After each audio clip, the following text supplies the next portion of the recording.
Sahebganj. MDH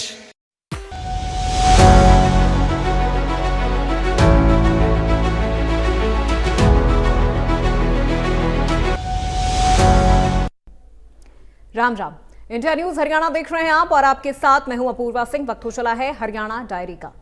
Sirsa में साहिबजादे जोरावर सिंह जी और साहिबजादे फतेह सिंह जी के सर्वोच्च बलिदान को लेकर राज्य स्तरीय कार्यक्रम का आयोजन किया गया। कार्यक्रम में मुख्यमंत्री नायब सिंह सैनी ने बतौर मुख्य अतिथि शिरकत की। मुख्यमंत्री ने उस ऐतिहासिक स्थल पर माथा टेका जहां अत्याचार के सामने झुकने से इनकार करने पर साहिबजादों को दीवार में चुनवा दिया गया था। मुख्यमंत्री ने नतमस्तक होकर बाल्यावस्था में ही प्रदर्शित की गई उस नैतिक दृढ़ता और आस्था को नमन किया जिसने संपूर्ण मानवता को साहस और सत्य के मार्ग पर अडिग रहने की प्रेरणा दी। धर्म, आस्था और मानवता की सेवा का संदेश देते हुए सीएम ने गुरुद्वारा परिसर में सेवा भी की। वीरों को नमन करते हुए सीएम ने कहा कि यह बलिदान केवल सिख इतिहास का अध्याय नहीं बल्कि मानवता के लिए एक शाश्वत संदेश है कि सत्य और करुणा की राह पर चलने वाला व्यक्ति कभी पराजित नहीं होता।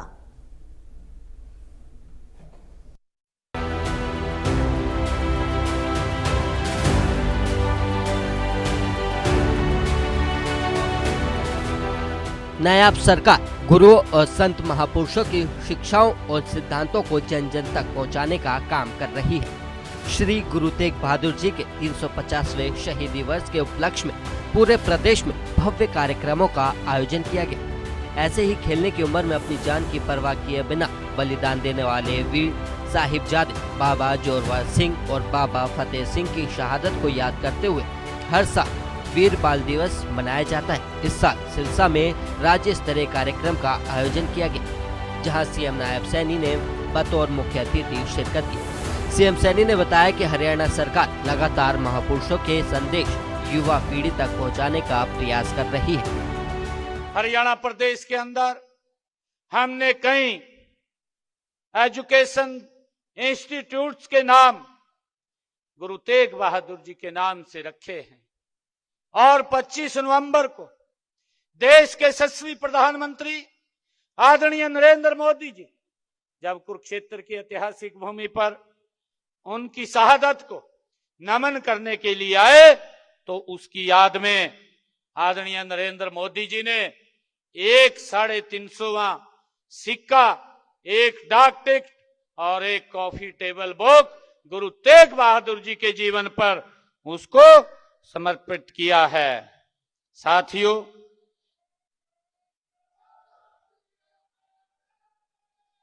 हम सब जानते हैं कि हमारी सरकार गुरु साहिबान की शिक्षाओं व सिद्धांतों को जन जन तक पहुंचाने का काम कर रही है।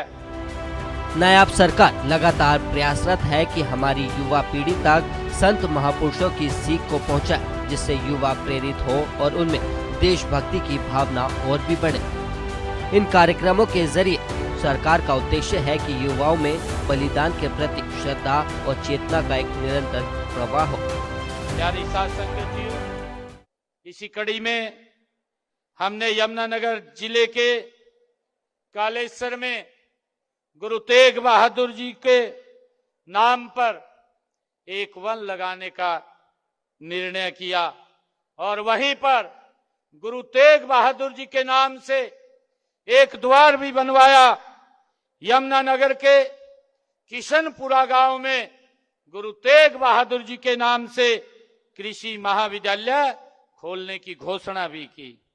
और उसी कड़ी में हमने जब रोड़ी से इस यात्रा को शुरू किया तो इसी यूनिवर्सिटी के अंदर गुरु तेग बहादुर जी के नाम से एक चेयर भी स्थापित की गई ताकि आने वाली पीढ़ियों को उस इतिहास की जानकारी लगे, गुरु तेग बहादुर जी के उस बलिदान को वो देख सकें, सर्च कर सकें, जान कर सकें।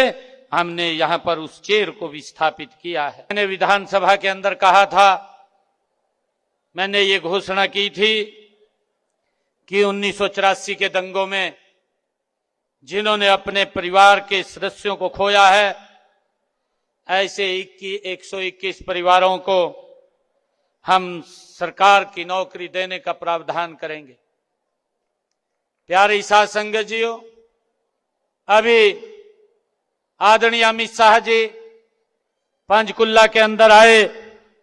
हमने ढूंढ ढूंढ करके ऐसे परिवारों को उनको नौकरी देने का काम आदरणीय अमित शाह जी के हाथों से करवाया है, ताकि ऐसे परिवारों को, जिनके परिवारों की उस दंगे में वो चले गए थे, उनको संबल देने का काम सरकार ने किया है।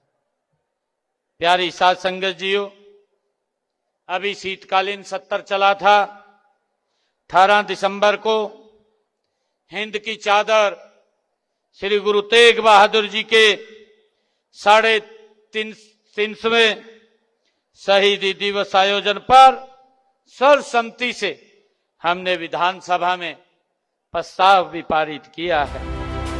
हमारी आजादी के लिए दिए गए बलिदानों को याद करने और बलिदानियों के लिए हमेशा सभी के दिल में सम्मान रहे, इसको लेकर सरकार काम कर रही है।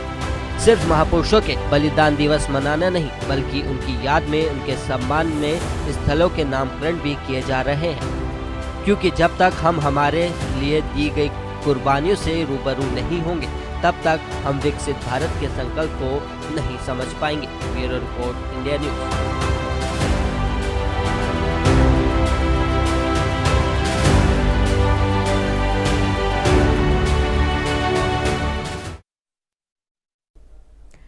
तो हरियाणा डायरी में आज मेरे साथ फिलहाल बस इतना ही। प्रदेश की तमाम खबरों के लिए आप देखते रहिए इंडिया न्यूज हरियाणा।